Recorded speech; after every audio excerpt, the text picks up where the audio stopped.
ভগৱান শ্ৰীকৃষ্ণই কলিযুগৰ বৰ্ণনা মহাভাৰত কালতে ব্যাখ্যা কৰিছিল।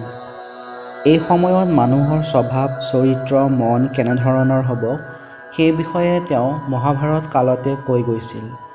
আজি আমি সেই কলিযুগৰ 5টা সত্যৰ বিষয়ে জানিম, যিকেইটা শ্ৰীকৃষ্ণই পঞ্চপাণ্ডৱক কৈছিল।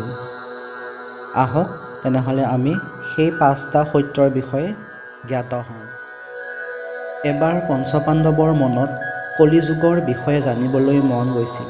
তেতিয়া তেওঁলোকে শ্ৰীকৃষ্ণ ভগৱানক সুধিছিল, হে বাসুদেৱ, কলিযুগৰ মনুষ্যৰ মন চৰিত্ৰ আৰু স্বভাৱ কেনেকুৱা হ'ব আমাক জনাবনে? এই উত্তৰত ভগৱান শ্ৰীকৃষ্ণই কৈছিল, তোমালোক বনলৈ যোৱা আৰু বনত যি দেখা পোৱা সেই বিষয়ে আহি মোক বৰ্ণনা দিবা, তেতিয়া মই তোমালোকক কলিযুগৰ বিষয়ে ক'ম। এই বুলি পঞ্চপাণ্ডৱ বনলৈ ওলাই গ'ল আৰু বনত তেওঁলোকে কি দেখিলে সেই বিষয়ে আমি জানো আহা। পোনপ্ৰথমতে মহাৰাজ যুধিষ্ঠিৰে দেখিলে যে এটা হাতীৰ দুডাল শুৰ আছিল, অৰ্থাৎ তেওঁ 2 শুৰযুক্ত 2টা হাতী দেখা পাইছিলে। তেতিয়া তেওঁ শ্ৰীকৃষ্ণক আহি ক'লে, হে মধুসূদন, মই এটা আচৰিত বস্তু দেখিলোঁ। আজি মই দেখিলোঁ যে এটা হাতীৰ 2ডাল শুৰ আছিলে। তেতিয়া ভগৱান শ্ৰীকৃষ্ণই ক'লে যে কলিযুগত এনে ব্যক্তিৰ ৰাজ হ'ব যি ক'ব এটা আৰু কৰিব এটা, অৰ্থাৎ ক'ব বেলেগ আৰু কৰিব বেলেগ। এনে ব্যক্তিয়ে 2 ফালৰ পৰাই শোষণ কৰিব বুলি শ্ৰীকৃষ্ণই ক'লে। তাৰপিছত ভীমে শ্ৰীকৃষ্ণক ক'লে, হে বাসুদেৱ, মই এজনী এনেকুৱা গাই গৰু দেখিলোঁ যিয়ে পোৱালীক ইমান চেলেকিছিলে যে পোৱালীৰ গাৰ পৰা তেজ বব ধৰিছিল।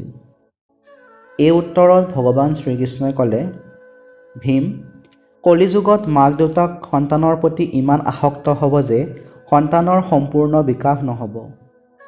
বেলেগৰ সন্তান যদি সাধু সন্যাসী হয় তেনেহ'লে প্ৰণাম জনাব, কিন্তু নিজৰ সন্তান যদি সাধু হয় তেনেহ'লে দুখ কৰিব যে ই বিপথে গৈছে বুলি।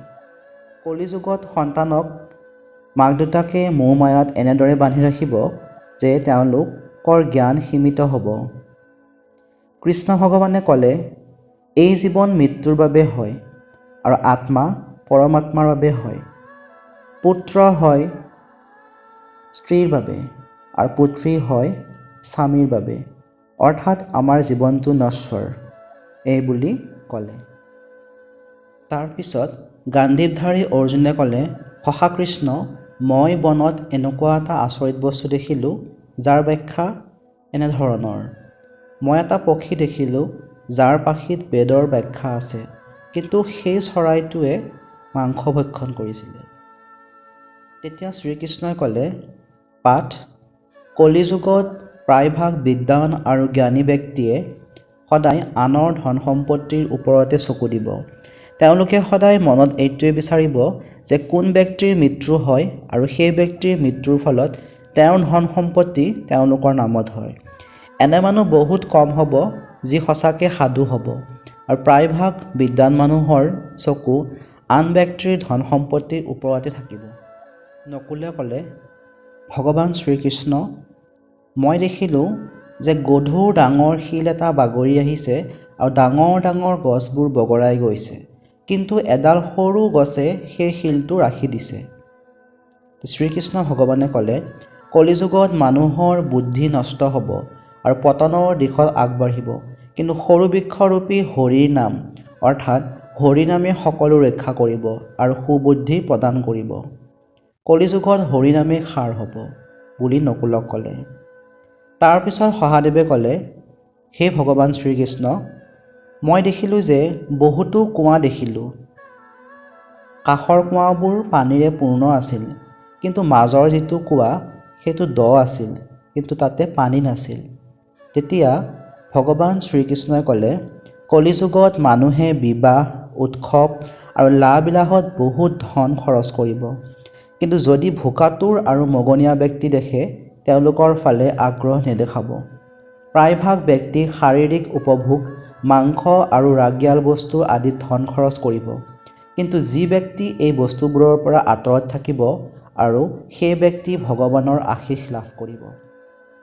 এইবুলি শ্ৰীকৃষ্ণই পঞ্চপাণ্ডৱে দেখা দৃশ্যৰ বৰ্ণনা দিছিল। এয়াই আছিল কলিযুগৰ 5টা ব্যাখ্যা যি ভগৱান শ্ৰীকৃষ্ণই মহাভাৰতৰ সময়ত পঞ্চপাণ্ডৱক কৈছিল আৰু যি কিছু পৰিমাণে সত্য হোৱা দেখা গৈছে। সেয়েহে কলিযুগত হৰিনামে মুক্তি বুলি কোৱা হয়। জয় শ্ৰীকৃষ্ণ বাসুদেৱায় নমো নমঃ।